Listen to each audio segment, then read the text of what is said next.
never have to deal with another nightmare client, wasted time, feeling frustrated, or having to deal with messages at ungodly hours if you follow exactly what I'm gonna share with you today.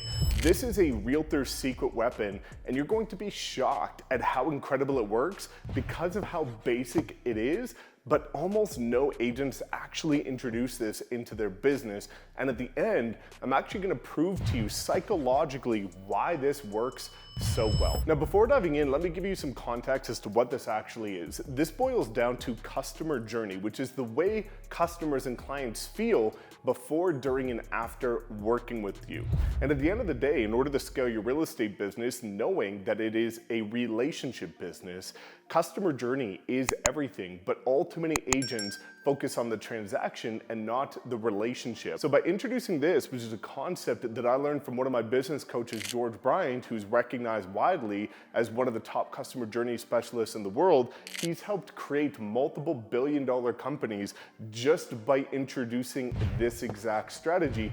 And I haven't seen a single person ever talk about it when it comes to real estate agents. But the craziest part is, he's helped the realtors take their businesses from struggling to becoming multiple million-dollar per year producers simply by adding this exact strategy. So let's dive in to all things customer journey when it comes to over-delivering on the experience with your clients. Okay, so the first thing that we're gonna do, and this is gonna come once you've actually signed the agreement with a buyer or with a seller. So you're now working with them and you're having that meeting to discuss what next, what's to come.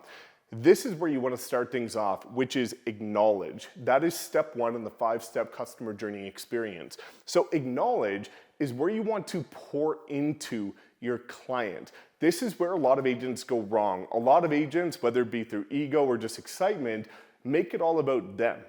The first meeting, the first thing they talk about is everything about them. Here's my stats, here's my accolades, here's what I've achieved, here's what I've done for others, and they make it about themselves. But the truth is, you want to make people feel seen, heard, and appreciated. So by acknowledging them first, that shows that you care about them, and it's gonna actually take them back because it's not what most people are familiar with. So let me explain what you need to do when it comes to acknowledging buyers and sellers. So when it comes to acknowledging buyers, what you want to do is talk about this first step forward. So what you're doing here is you're acknowledging them for taking that first step forward on embarking on that journey to finding their next dream home. How exciting it is, how excited you are for them, and really kind of making them feel appreciated for deciding to work with you in order to start this new chapter in their life. Now, the entire goal here is to just make them feel special. So talking about how excited you are to pour into them, how excited you are to go above and beyond to provide this experience for them, but it's just acknowledging this first step. When it comes to sellers, you again want to echo your appreciation for them deciding to work with you, but how excited you are to help them in this next chapter. So this is kind of a first step. This is almost a next chapter. Because typically, people are going to be selling their house in order to move to a different market, move within your market, upgrade, downgrade, but it's going to be a new chapter regardless. So acknowledge is all about making it about your client, not making it about yourself.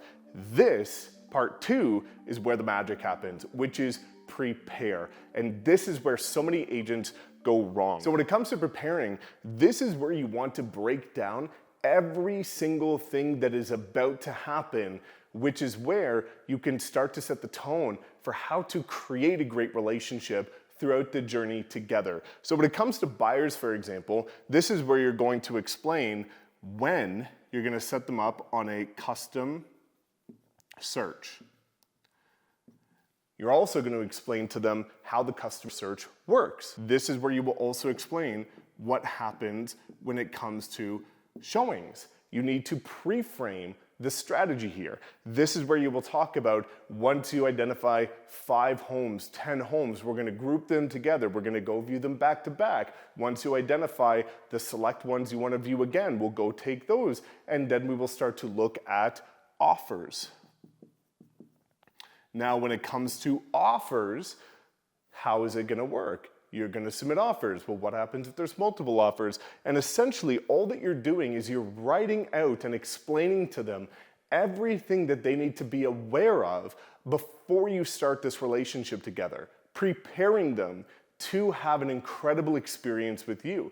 This is where a lot of agents go wrong, and what they do is they go there, they express their excitement, they talk about themselves and everything that they're gonna do, and then they start getting messages from their client. When is the custom search gonna be set up? How are we gonna go about showings? When are we gonna view showings? Do I take my car? Do you take a car? How does that all work? Oh, when offers come, what should we expect? When does inspection happen? You can address all of this ahead of time in the preparation phase and talking about communication.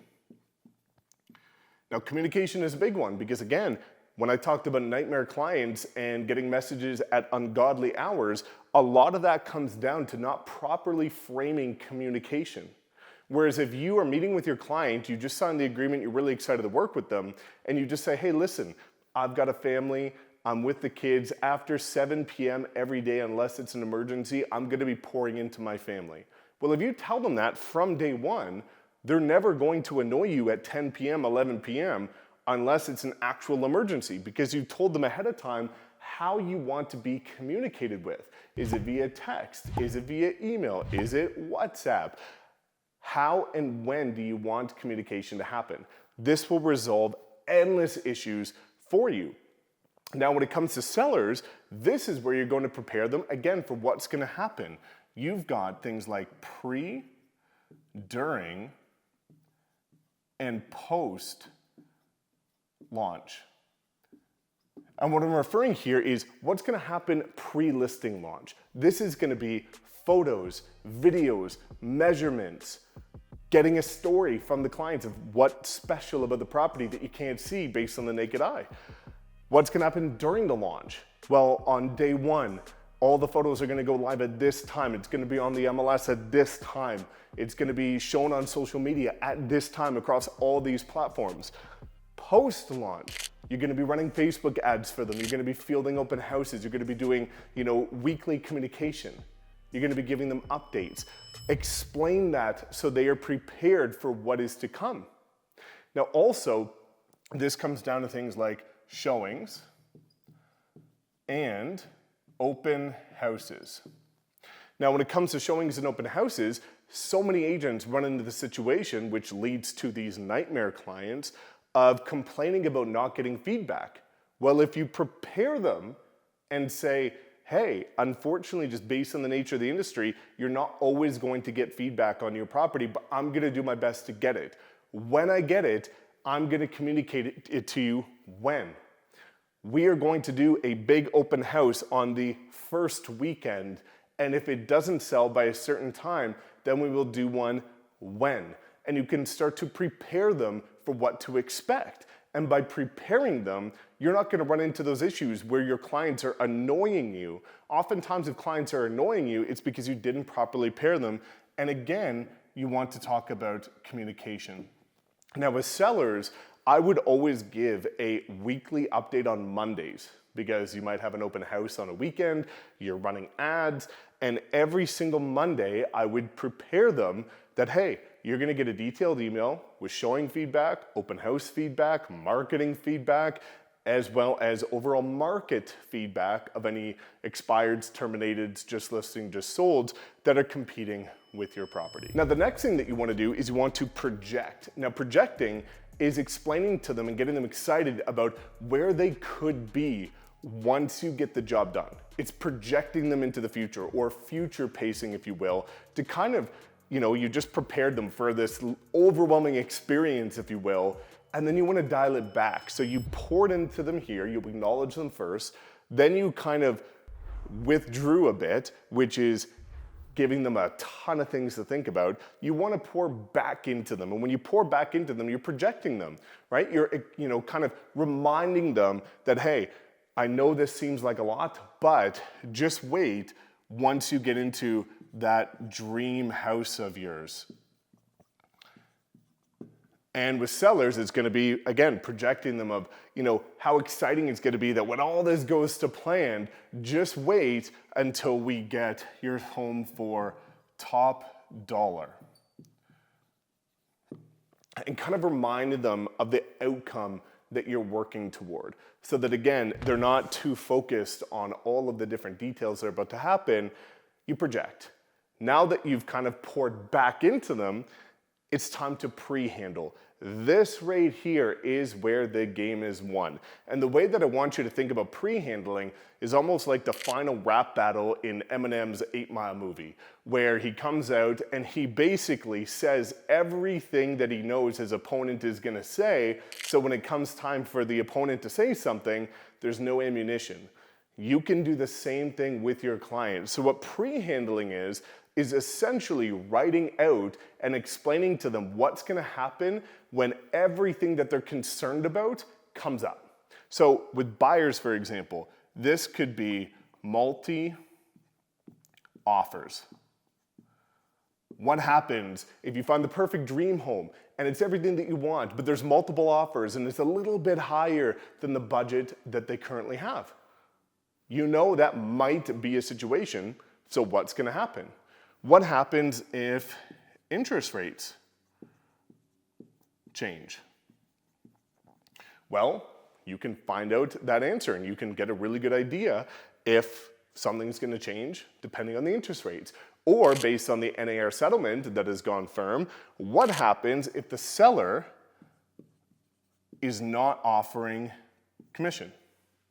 What happens then? So essentially what this is writing out all of their concerns, which if you've dealt with clients before, you should know what these are. If you haven't done any deals yet, you can ask your broker or a top agent in your brokerage what these concerns are, and you just pre-answer every single one of them. And what this is gonna do is it's going to put their mind at ease. So when it comes to sellers, for example, what happens if it doesn't sell based on X days on market? Maybe what happens if my property doesn't sell within the first 20 days? Well, then what?